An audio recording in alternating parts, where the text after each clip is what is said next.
paz do Senhor, pastor Marcos Ferreira, meu irmão, meu amigo, meu companheiro, irmã Lisete, Gabriel, paz do Senhor, meus irmãos, meus amigos. É uma satisfação muito grande poder estar com vocês. Como disse há pouco o pastor Marcos, não fazendo uma live, nós estamos neste momento participando de um culto de adoração a Deus, o nosso encontro semanal, a reunião dos filhos de Deus. Adoramos a Deus, louvamos a Deus, e a partir deste momento nós estaremos abrindo a palavra de Deus para compartilhar do coração de Deus com o coração dos irmãos. Vamos então para a palavra de Deus. Vamos neste momento abrir a Bíblia Sagrada, que podemos abrir e a Bíblia Sagrada está aberta no livro de Provérbios. Está aberta no capítulo de número 24. Provérbios, capítulo de número 24, versículo 10.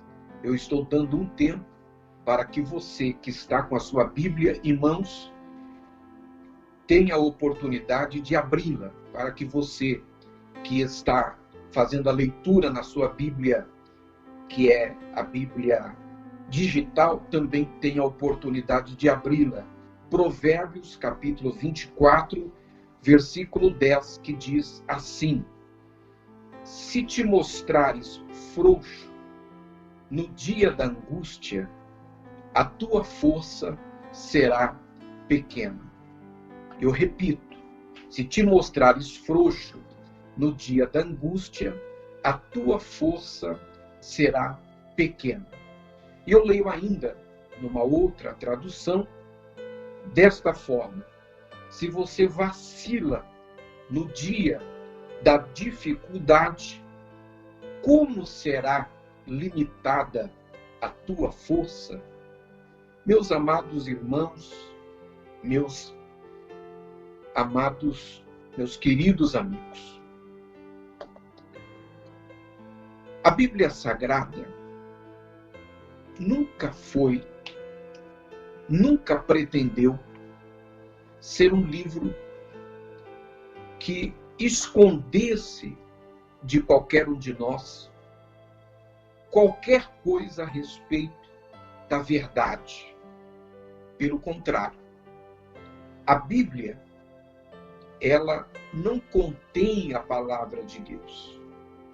Ela é a palavra de Deus. E a palavra de Deus é a verdade. Porque Jesus é a palavra. E foi Jesus quem disse: eu sou o caminho, eu sou a verdade e sou a vida. Portanto, em nenhum lugar, em toda a Bíblia Sagrada, nós encontramos uma falsa promessa de que nós estaríamos vacinados contra as lutas, contra as dificuldades, contra as aflições, contra os insucessos. Absolutamente. Pelo contrário, as lutas e as dificuldades são inevitáveis. Não há ninguém que consiga evitar que a sua vida passe por esses procedimentos que são as lutas e as dificuldades. Também não há ninguém que possa evitar que em algum momento a sua vida passe pelas aflições. O próprio Jesus falou que no mundo nós teríamos aflições. Agora, se as lutas e as dificuldades são inevitáveis, se as aflições são inevitáveis, os insucessos são muito prováveis. E eles são prováveis Porque Deus os permite muitas vezes.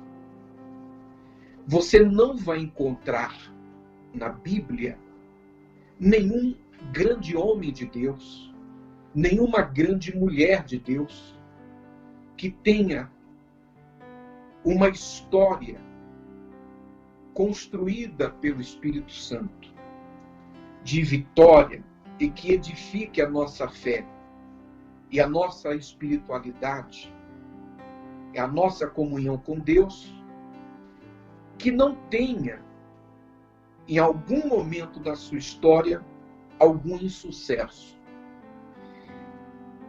Estes insucessos, eles são didáticos, eles são pedagógicos. Eles são permitidos por Deus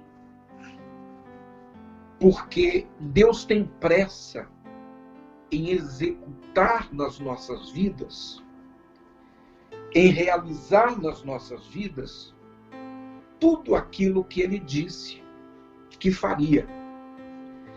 Deus, pastor Marcos Ferreira e meus irmãos, diferente de nós, Ele não muda de ideia toda hora. Aliás, Ele não muda de ideia. Nós mudamos a todo momento.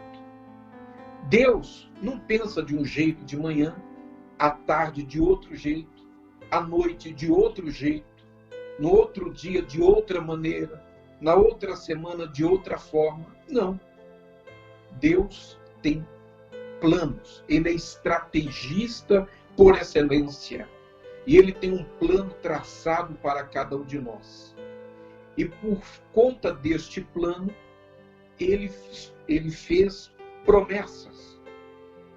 E Ele é especialista em cumprir promessas. E Ele é poderoso na execução dos seus planos.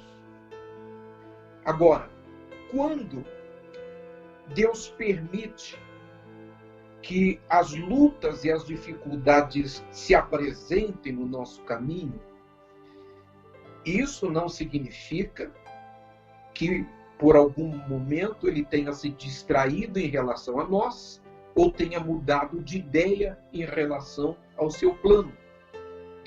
Quando Deus permite que os insucessos nos tomem de assalto, não significa também, com isso, que Deus tenha desistido de nós. Pelo contrário. Por exemplo, no Novo Testamento nós temos um momento em que o Senhor Jesus vai se encontrar com os discípulos andando por cima das águas. Jesus tinha escolhido 12 homens que estavam naquele barco, no meio de uma tempestade, e dentre esses 12 anos, ele havia escolhido a Pedro, que era Simão, que significa fraqueza. E Jesus havia investido muito em Pedro. Ele treinou os 12 discípulos, mas para Pedro, Tiago e João, ele deu um treinamento especial, diferenciado. É por isso que Pedro, Tiago e João estavam com Jesus em muitos momentos que os demais discípulos não estavam.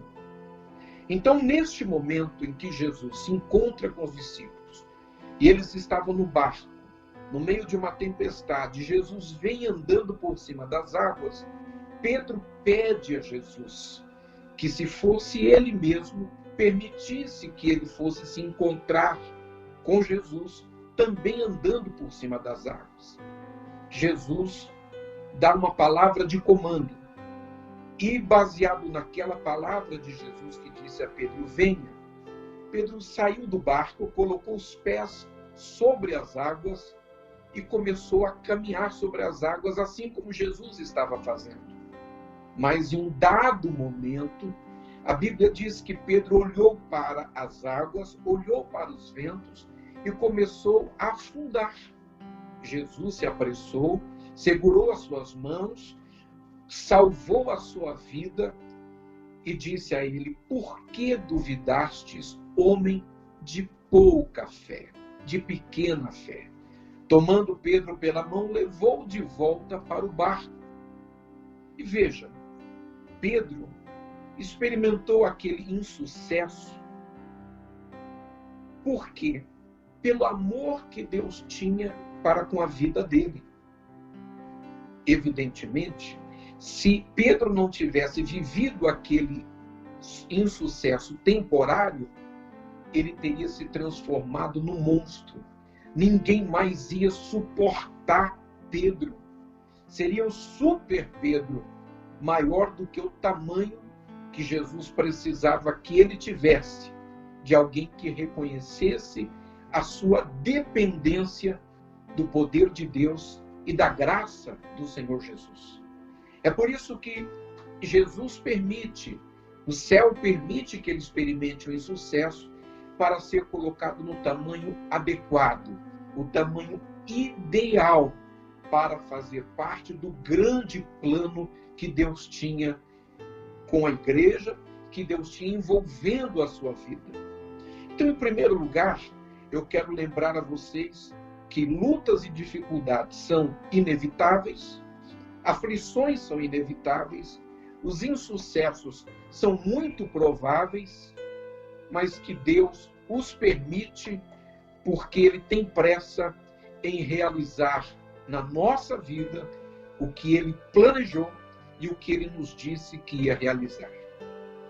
Em segundo lugar, eu preciso colocar para vocês que a maneira como nós reagimos a estas circunstâncias é reveladora.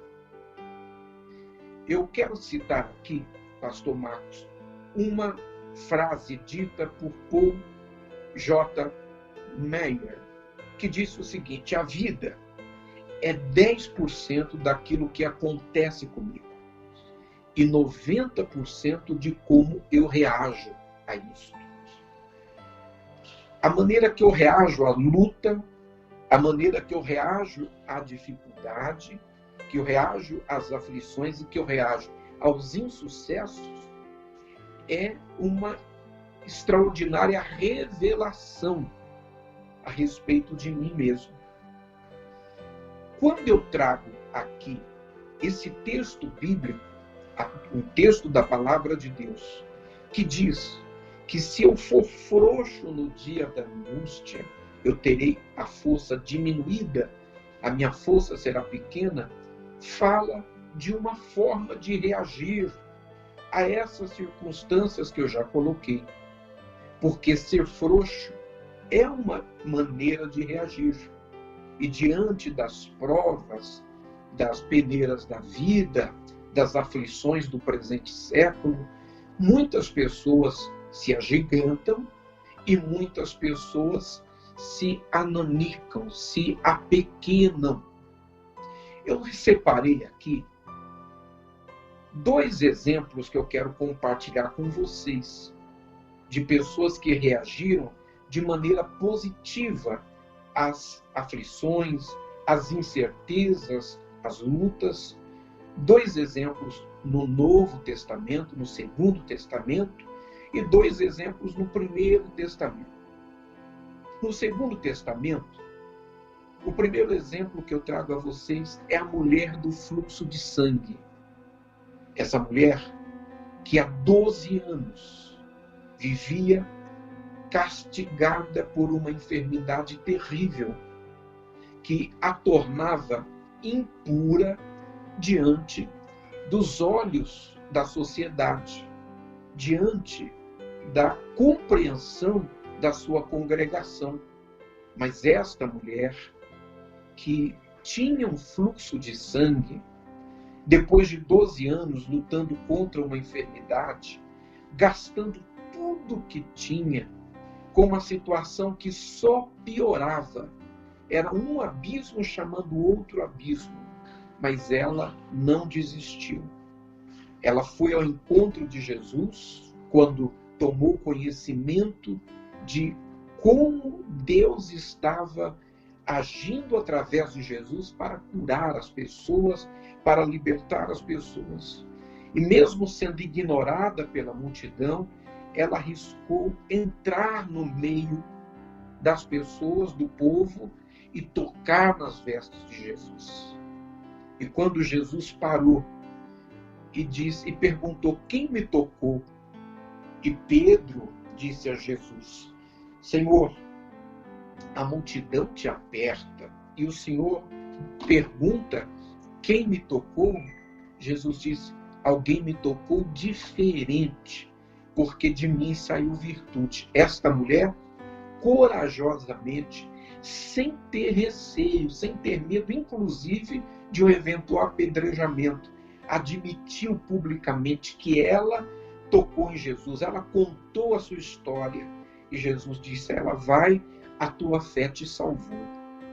O segundo exemplo que eu quero compartilhar é o de Bartimeu, o cego, o filho de Timeu, que depois de ouvir palavras desencorajadoras, um homem marcado pelo desprezo, pelo sofrimento, pelas lutas que a vida havia colocado sobre os seus ombros, em função da sua cegueira, ele continua clamando por Jesus. Ele vai atrás da resposta, atrás da misericórdia de Deus em Cristo. E ele consegue sensibilizar Jesus. Ele consegue tocar no coração de Jesus e ele recebe o seu milagre. Esses dois exemplos no Novo Testamento são os dois exemplos que eu quero compartilhar com você. No Antigo Testamento, ou no Primeiro Testamento, eu também quero compartilhar dois exemplos.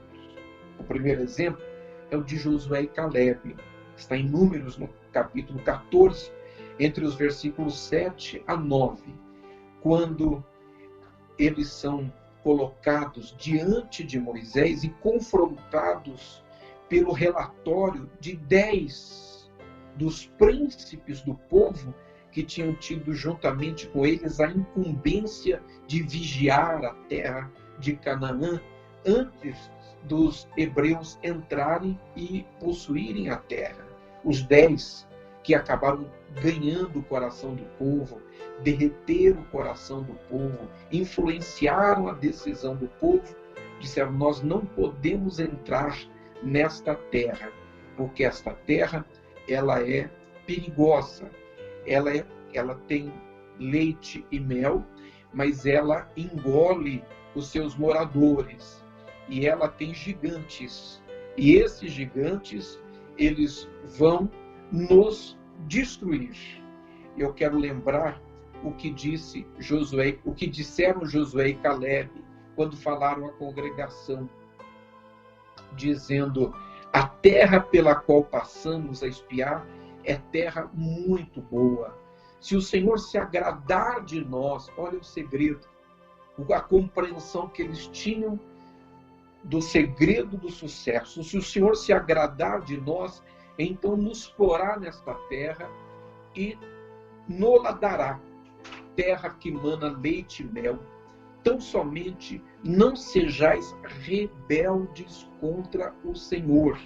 Não temais o povo desta terra, porquanto são eles o nosso pão. Retirou-se deles o seu amparo, e o Senhor é conosco, não os temais. Vocês se lembram, pastor Marcos, que as palavras deles não foram suficientes para convencer o povo a ficar firme em Deus, a reagir diante desse novo desafio, deste relatório que foi colocado de maneira positiva. Mas, de todas aquelas pessoas, mais de 2 milhões de hebreus, apenas estes 2 homens que tiveram uma reação positiva, uma fé positiva, entraram 40 anos depois na terra prometida. Josué e Calebe. O outro exemplo que eu tenho no Antigo Testamento, ou Primeiro Testamento, é o exemplo de Davi. Davi, que era um pastor de ovelhas, que foi visitar os seus irmãos no meio do arraial do exército de Israel, e quando chegou foi chocado ao ouvir quando o Golias, que era um campeão dos filisteus, um homem de 2,90 metros de altura, um gigante, especialista em guerra, um campeão invicto dos filisteus, desafiar o exército de Israel e afrontar o Deus de Israel. Ele dizia: não tem homem aí. Davi, que era muito jovem, ele ficou indignado, ele se revoltou com aquelas palavras. Então ele procurou seus irmãos e disse: vocês não vão fazer nada? Vocês vão deixar o incircunciso afrontar o exército do Deus vivo? E eles disseram que para ele: você veio aqui para nos envergonhar. Volta lá para o campo, vai cuidar das suas ovelhas malhadas, volta para o seu lugar. Em outras palavras, se enxergue. Davi insistiu de tal maneira que foi levado diante do rei Davi, o rei Saul. E Saul, que era a autoridade máxima sobre o povo, quando ouviu Davi falar disso: você não pode enfrentar Golias, porque você é amador, porque você é fraco, porque você nunca pegou numa espada, porque você será morto diante dos olhos de todo mundo. E Davi disse: rei, eu já enfrentei leão, já enfrentei urso, e eu vou enfrentar essa besta fera, porque eu vou em nome do Senhor, e Deus vai me dar vitória. Quando Saul viu que não tinha argumento, ele autorizou. Quando Davi foi colocado diante do Golias, pela terceira vez, ele ouve palavras que o diminuem, palavras que o pressionam, que querem paralisá-lo. E o Golias diz: você é um moleque, é um garoto que está pensando que vem lutar contra um cachorro, por isso vem com paus e pedras. Vou cortar tua cabeça, vou dar tua carne para as aves do céu comerem.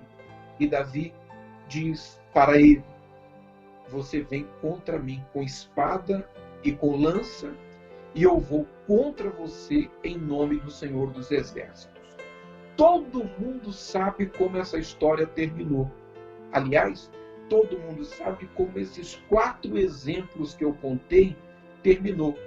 De pessoas que foram colocadas diante de circunstâncias em que outras pessoas se diminuíram, mas elas reagiram positivamente, reagiram com fé, reagiram com confiança, rejeitaram se apequenar, ficaram firmes, inabaláveis, confiando no Senhor.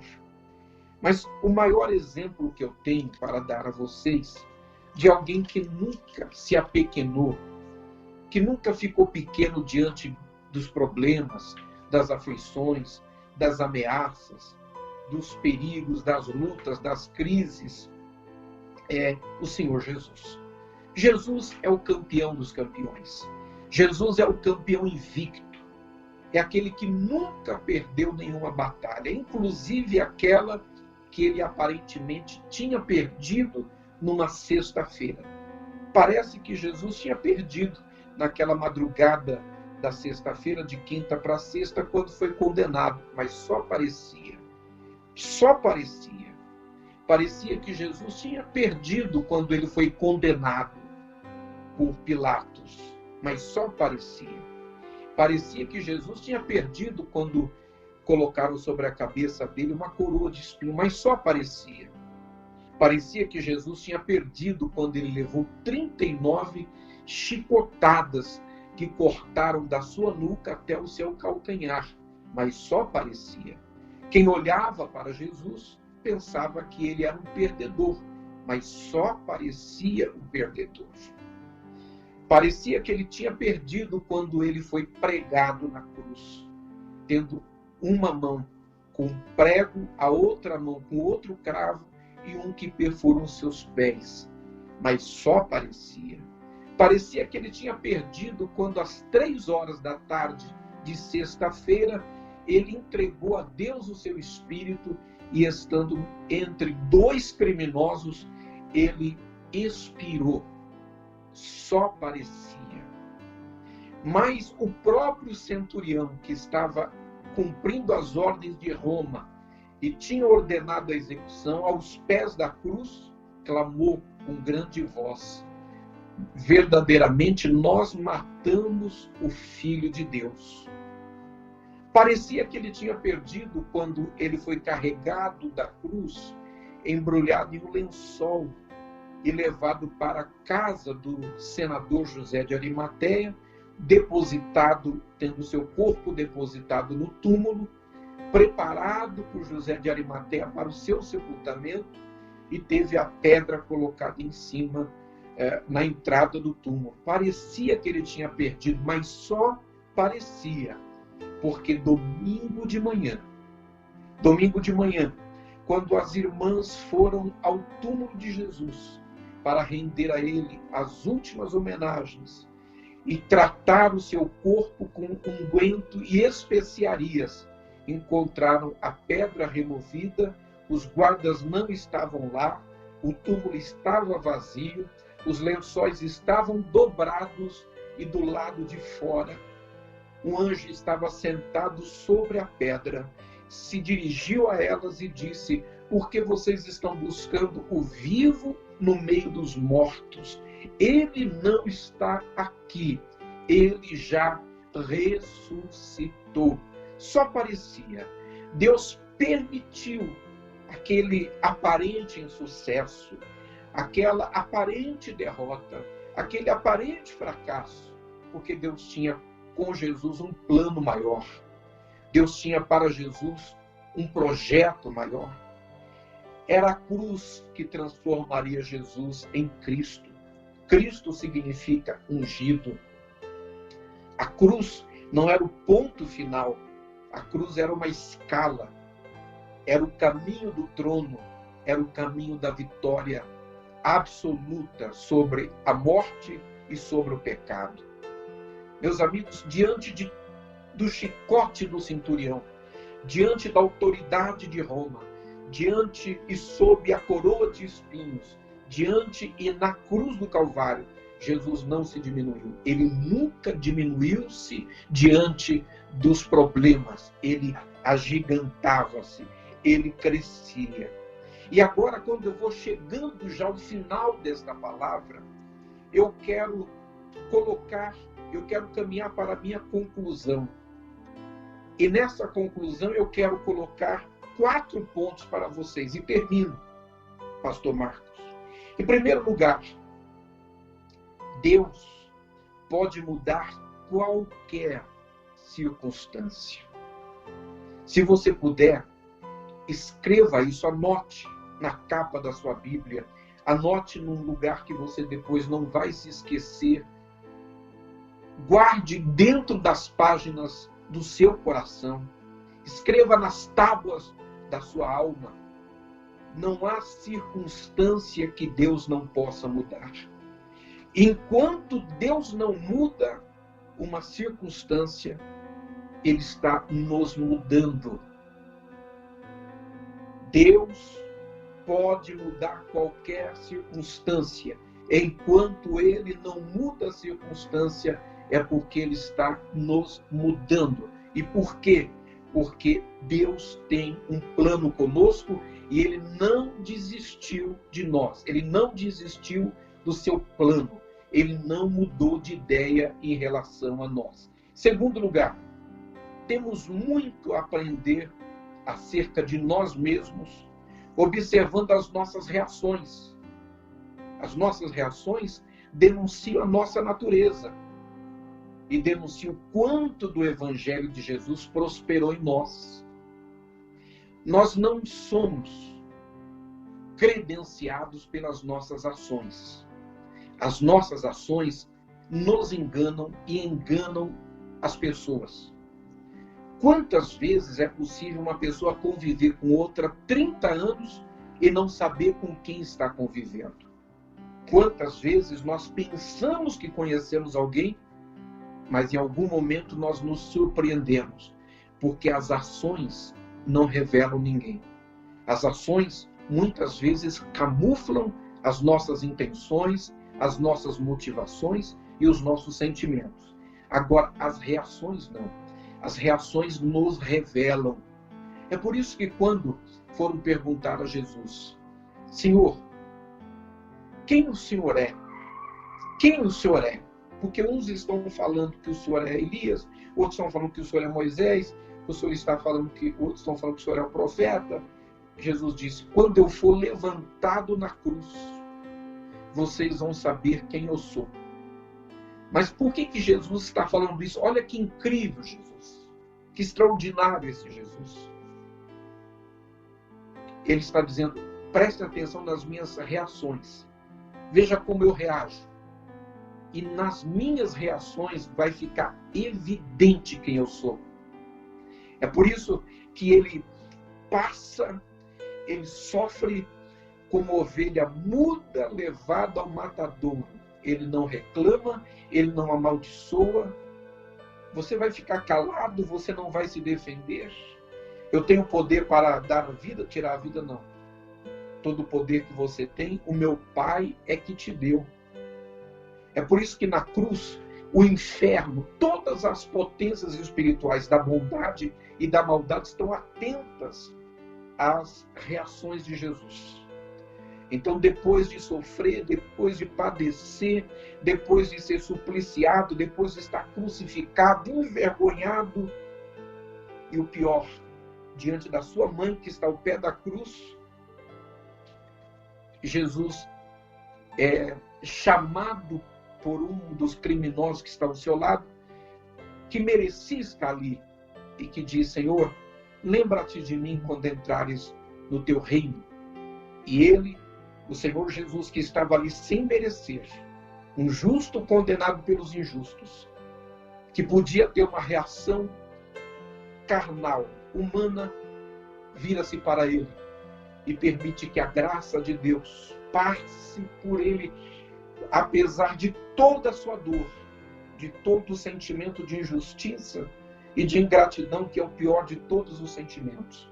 E toque aquela pessoa quando ele diz: hoje mesmo estarás comigo no paraíso. É por isso que, um pouco mais adiante, já perto de entregar o seu espírito a Deus, perto de morrer, Jesus diz: Pai, perdoa-lhes, eles não sabem o que estão fazendo. Olha a reação de Jesus. Eu nunca vi ninguém morrer igual a Jesus. Ele é simplesmente incrível, extraordinário. O campeão dos campeões. Portanto, temos muita coisa a aprender. Vigie as suas reações. Fique de olho, põe o binóculo. Fique de olho nas suas reações. Em como você reage diante de quem te trai, de quem te fere, de quem é ingrato com você, de quem lhe dirige palavras indecorosas, de quem lhe dirige palavras que te afligem. Olhe não para a pessoa que te feriu, mas preste atenção nas suas reações. Elas vão te revelar quanto do Evangelho prosperou em você ou não. Preste atenção em como você reage diante do sentimento de ingratidão, de perjúrio, diante dos prejuízos da vida, das lutas da vida, das dores da vida. Olhe para a reação. Elas são um bom termômetro. Elas são a verdadeira credencial da sua natureza, do quanto você foi transformado ou não. E a partir das suas reações, procura se identificar mais com Jesus, que age em vós o mesmo sentimento que houve em Cristo Jesus. Em terceiro lugar, eu já estou terminando. O dia da angústia é também o dia das oportunidades. É a oportunidade de você saber exatamente quem são as pessoas que estão perto de você. Porque no dia da angústia, vai estar perto de você quem te enxerga pelo que você é. Quem te ama pelo que você é. Aquelas pessoas para quem você é importante, mais importante do que aquilo que você produz, do que aquilo que você tem para dar, tem para oferecer. Então, o dia da angústia é uma oportunidade extraordinária de você saber quem são as pessoas que estão ao seu lado. Segundo, é uma oportunidade extraordinária de você se conhecer. Terceiro, é uma oportunidade extraordinária de você experimentar o favor de Deus, o sobrenatural, de ter experiências com Deus. Porque aí é o dia da angústia, o útero onde são gestados os milagres, onde os milagres são produzidos. É como quando Jonas estava no ventre do peixe, no fundo do mar, que ele clama a Deus: no dia da minha angústia eu clamei ao Senhor. Do inferno clamei ao Senhor, e o Senhor ouviu a minha voz. O dia da angústia é o dia da oportunidade de você ter experiências, de você aprofundar a sua relação com Deus, aprofundar a sua intimidade com Deus. E eu termino neste quarto ponto da minha conclusão. Eu quero lembrar as palavras de Josué. Eu estou diante do dia da angústia. Os gigantes existem, são maiores do que nós. Os problemas existem, eles são terríveis, eles são maiores do que nós. Mas se Deus se agradar de nós, se Deus se agradar de nós, Ele vai nos dar vitória sobre os nossos inimigos. Então, no dia da angústia, quando você for tentado a ficar frouxo, a afrouxar as suas forças, a se apequenar, a se diminuir, quando você for tentado a entrar embaixo da mesa, a se acovardar, lembre-se desta palavra. Permita que o Espírito Santo te lembre desta palavra. Se o Senhor se agradar de você, se Ele se agradar do seu coração, da sua motivação, das suas intenções, se Ele se agradar de você, não existe gigante que Ele não possa te dar graça para superar.